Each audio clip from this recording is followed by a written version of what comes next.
ఉన్న బంగారాన్ని విడిపించి ఆ రోజు ఆన్లైన్ రేటుకే మేము కొంటాం. Sharma gold company. ఫీమేల్స్ ఎక్కువగా యంగ్స్టర్స్ వెరీ యంగ్ ఏజ్లో పెళ్లి చేసుకోవటం వల్ల, తల్లి అవ్వటం వల్ల ఫ్యూచర్లో మెంటల్గా వాళ్ళకి ఫిజికల్గా చాలా హెల్త్ ఇష్యూస్ కాంప్లికేషన్స్ ఉంటాయి అంటుంటారు.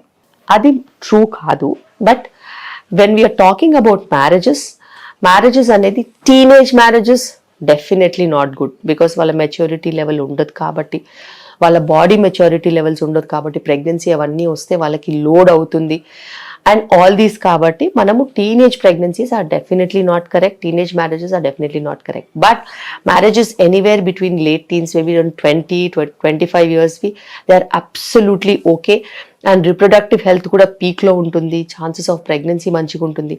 But again social maturity, financial freedom, education, minimum degree education అవన్నీ ఉండాలి అని అంటే 21-22 years ఈజీగా అవుతుంది. ఒక్క జాబ్ రావాలి, జాబ్లో బేసిక్ రిక్వైర్మెంట్స్ అన్న మనం సెటిల్ అవ్వాలి అని అనుకుంటే 23-25 అవుతుంది. So after that the best time to get married. And అంతకన్నా ముందు మ్యారేజ్ అయిన వాళ్ళలో కూడా if the partner is good and supporting, there's no problem. But if there is any abuse, then the female will not have word and voice, because she'll not complete her education. She's not self-sufficient. She's not employed. Where will she talk? Where will she voice over? So అందులో exploit అవ్వడం కానీ, psychological problems కానీ, adjustments అయ్యి తెచ్చుకునే problems ఎక్కువగా ఉంటాయి. అయితే ఇవన్నీ ఇంతకు ముందు ఉండేవి కాదు, ఎందుకంటే జాయింట్ ఫ్యామిలీలో ఉండేవాళ్ళం కాబట్టి పెద్దవాళ్ళు అడ్రస్ చేసి షీల్డ్ చేసేవాళ్ళు. కానీ ఇప్పుడు న్యూక్లియర్ ఫ్యామిలీస్ అయ్యేసరికి హస్బెండ్ కి ఏ ఫ్రస్ట్రేషన్ ఉన్నా కూడా ఉమెన్ మీద తీయడము, అబ్యూజివ్ గా అవ్వడం, ఇవన్నీ కూడా ఉంటాయి. And women is completely trapped in to the relationship because there are children that they have to take care of. వాళ్ళ మొహం చూసి వాళ్ళ కోసం భరిస్తూ ఉంటారు. బట్ ఈవెన్చువలీ 40s వచ్చేసరికి అదంతా చాలా ఎక్కువైపోయి, ఆ లోడ్ అంతా ఎక్కువైపోయి వాళ్ళ లైఫ్ అంతా వేస్ట్ అయిపోయినట్టు అనిపించి, అండ్ పిల్లలు కూడా ఎవరి దారి వాళ్ళు చూసేసుకుంటారు తర్వాత. Then they become very alone and they feel that pain and they get traumatized. ఆ పెరిమెనోపాజల్ ఇష్యూస్ వచ్చేసరికి చాలా సైకలాజికల్ గా ట్రామాటిక్ గా ఫీల్ అవుతారు. రైట్. కొన్ని జనరేషన్స్ నుంచి చూస్తూ ఉంటే సర్జరీ అయిన డెలివరీస్ రేర్గా ఉండేవి, ఇప్పుడు నార్మల్ డెలివరీస్ చాలా రేర్గా కనిపిస్తున్నాయి. ఇన్ ఫ్యూచర్ ఐవీఎఫ్ డెలివరీస్ అనేవి, ఐవీఎఫ్ ప్రెగ్నెన్సీస్ అనేవి కామన్ అయ్యే పరిస్థితులు చూడబోతున్నాం. అలాంటి సిచ్యువేషన్ రాబోతుందా అంటే? డెఫినెట్ గా ఫర్టిలిటీ ప్రెగ్నెన్సీస్ నిజంగానే ఎక్కువ అవబోతున్నాయి. Because we're going towards an epidemic of infertility. అది ఇంకా పాండమిక్, ఎపిడెమిక్ అన్ని ఒకటేలాగా అయిపోయాయి. ఇప్పుడు ఇన్ఫర్టిలిటీ చాలా ఎక్కువ అవుతుంది కాబట్టి. And over on top of it మేమేం చేస్తున్నామంటే, even if they have an IVF pregnancy, because we have a setup, we have every specialist in the hospital, we would definitely try for a normal delivery. If she's not delivering normally, then we will do a cesarean. So anything cesarean లో కూడా blood loss chances ఉంటాయి, పీపీహెచ్లు ఇవన్నీ ఉంటాయి, postmortem హెమరేజ్లు, blood లాస్లు. దానికి అనుగుణంగా blood bank, దానికి అనుగుణంగా high risk anaesthesia team, దానికి అనుగుణంగా మన సెటప్ పెట్టుకోవాలి. అయితే ఏదైతేనేమి నార్మల్ డెలివరీకి మించిన సేఫ్టీ ఉండదు.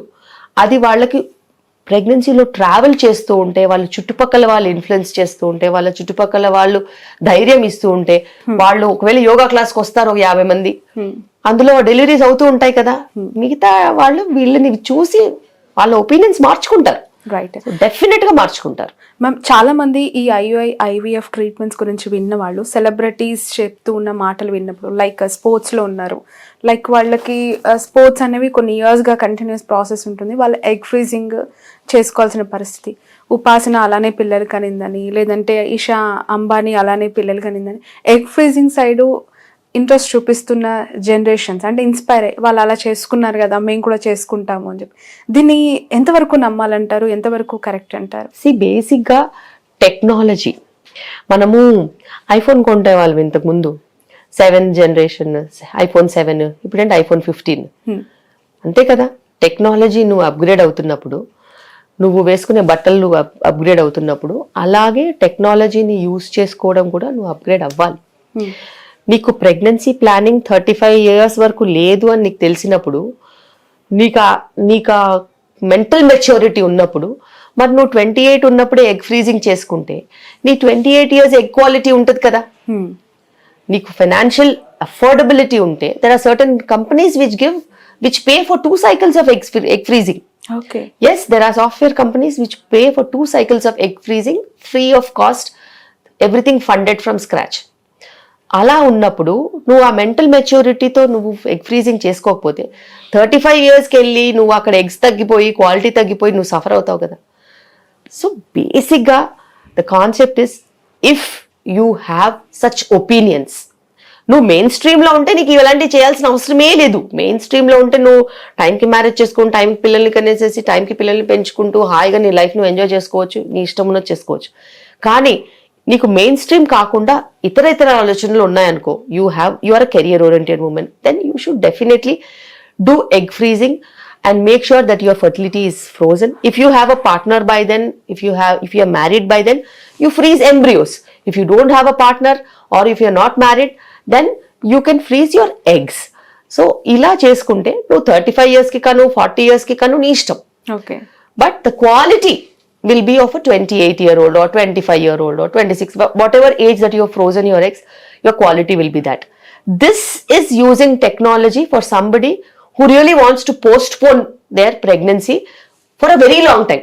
ఒక 6 నెలలు సంవత్సరం 2 సంవత్సరాలు పోస్ట్పోన్ చేస్తాను అని అంటే దానికి అనుగుణంగా ఎగ్స్ వేస్ట్ అవ్వకుండా మెడికేషన్స్ తీసుకుని నువ్వు కాంట్రసెప్టివ్ పిల్స్ ఏదైనా వాడుకుంటే నీకు ప్రాబ్లం ఉండదు. అంతకన్నా ఎక్కువగా నువ్వు డిలే చేసుకోవాలనుకుంటే మటుకు ఖచ్చితంగా ఏజ్ని రివర్స్ చేయలేం. కాబట్టి age cannot be reversed, specially when it comes to equality. మీరు ఫేస్కి ఏదైనా ట్రీట్మెంట్స్ తీసుకోవచ్చు, బాడీకి ఏదైనా తీసుకోవచ్చు, రింకిల్స్కి ఏదైనా తీసుకోవచ్చు, కానీ ఎగ్కి ఏమీ తీసుకోలేము. So you have to freeze your young eggs or you have to deal with problems that come in future. But ఐఫోన్లో 7th generation to 15th generation మనం ఒక ట్రాన్స్ఫార్మ్ చూస్తున్నాం. అలాగే ఐవీఎఫ్, టెస్ట్ ట్యూబ్, సరోగసీ ఇవి కూడా అలాంటి జనరేషన్ చేంజెస్ అంటారా? ఏమైనా డిఫరెన్స్ ఉందా? బేసిక్గా లాస్ట్ 15 years నుంచి నాకు ఐవీఎఫ్ ట్రీట్మెంట్స్ ఎక్స్పోజర్ ఉంది. I have been an IVF specialist. నేను అది వదులుకొని ఆబ్స్టెట్రిక్స్ వైపు వచ్చాను. బట్ అది నన్ను వదలదు, బికాస్ ప్రాబ్లం ఎక్కడ ఉన్నదని కనుక్కోవడం నా niche. So I'm an expert of finding where the problem is. So అది తెలుసుకోవడానికి చాలా మంది ఫెయిల్ అయిన వాళ్ళు వస్తూ ఉంటారు, వాళ్ళకి తెలిసిన ఫ్రెండ్స్ ని పంపిస్తూ ఉంటారు. సో నేను గంటలు మాట్లాడను. నేను వాళ్ళ ఫైల్ చూసేసి అనలైజ్ అయిన తర్వాత ఇది నీ ప్రాబ్లం, దీన్ని రెక్టిఫై చేసి నీకు ప్రెగ్నెన్సీ వస్తుంది, ఇంతే. Okay, 2 minutes. సో అది కూడా చెయ్యని వాళ్ళు చాలా మంది ఉంటారు, బికాస్ దేర్ ఆల్ బడ్డింగ్ కదా, వాళ్ళకి ఇయర్స్ ఆఫ్ ఎక్స్పీరియన్స్ లేదు కదా. చాలా సార్లు పేషెంట్ వచ్చింది గుడ్డిగా ఐవీఎఫ్ చేసేస్తారు. కానీ ప్రాబ్లం ఎక్కడ? మేల్ ఫ్యాక్టరా? మేల్లో ఏదైనా ప్రాబ్లమ్స్ ఉన్నాయా? వారికోసిల్ ఉందా? ఉమెన్లో ఏదైనా ప్రాబ్లమ్స్ ఉందా? వెయిట్ ప్రాబ్లమా? ఎండోమెట్రోసిస్ ప్రాబ్లమా? దీనికి ఏం చేస్తే సెట్ అవుతుంది? ఇవి రెండు ఎందుకు కలవట్లేదు, ఎందుకు ప్రెగ్నెన్సీ రావట్లేదు అని కనుక్కోవాలి. అది కనుక్కుని అది బ్రేక్ చేసామనుకో, దానికి కొన్ని టెస్ట్లు ఉంటాయి. చాలా సార్లు ఐవీఎఫ్ స్పెషలిస్టులు చెయ్యరు టెస్ట్లు, ఎందుకంటే వాళ్ళు ఏమనుకుంటారంటే మనం ఇవన్నీ రాసామనుకో వీళ్ళు వెళ్ళిపోతారు, వీళ్ళు మన దగ్గర ట్రీట్మెంట్కి రారనుకుంటారు. నాకు ఆ పని లేదు, నేను ఐవీఎఫ్ సెంటర్ పెట్టుకోలేదు. సో నాకు నీకు కారణం కావాలా, నేను కనుక్కుంటాను, ఫలానా టెస్ట్లు చేసుకుంటా, నేను ఐస్ బ్రేక్ చేస్తాను, మీ ప్రాబ్లం ఎక్కడుందో కనుక్కుంటాను, మీకు ట్రీట్మెంట్ కూడా ఈజీగా ఉంటుంది. అండ్ అలా ఐస్ బ్రేక్ చేసిన 50% of population are pregnant with me. నేను డెలివరీలు చేసేదే వాళ్ళకి. సో వాళ్ళకి నేను ప్రాబ్లమ్ సాల్వ్ చేసి బ్రేక్ చేశాను కాబట్టి వాళ్ళు నేను ఏది చెప్పినా అది వింటారు, because they have seen success with me. Exactly. అలాగే వాళ్ళు ప్రెగ్నెన్సీ జర్నీ కూడా ట్రావెల్ చేస్తారు. They will take that entire burden on my shoulder, because they will know I will do the best for them. నేను వాళ్ళకి food చెప్పినా వింటారు, time పడుకోమన్నా వింటారు, లేకపోతే డయట్ ఎక్సర్సైజ్ చేయమన్నా వింటారు, అన్ని వింటారు. ఇంత హైలీ మోటివేటెడ్ పాపులేషన్ లో నేను డెలివరీస్ కూడా చేసుకోగలుగుతాను ఈజీగా.